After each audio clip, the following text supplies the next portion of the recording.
Welcome to the grand opening of the Chaffey College Aquatic Center. This is a very historic event, starting off with the major P projects that were approved by the voters in November of 2018.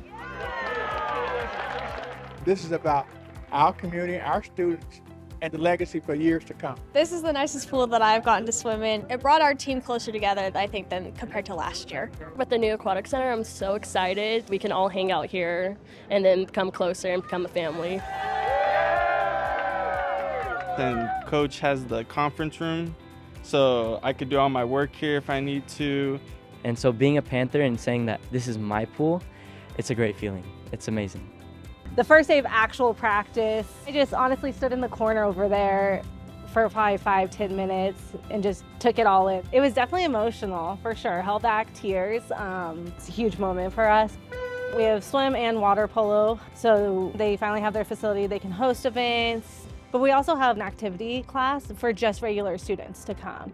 And this was the first semester we've brought it back since 2019, and we are close to 30 kids in that class, and all of them were like, we're excited to be back, like we've been waiting for this, and it's just exciting to see other students enjoying it too. It's not just our athletes, and we're excited to get the community back in here and get our summer swim going. It was a huge thing. So thank you.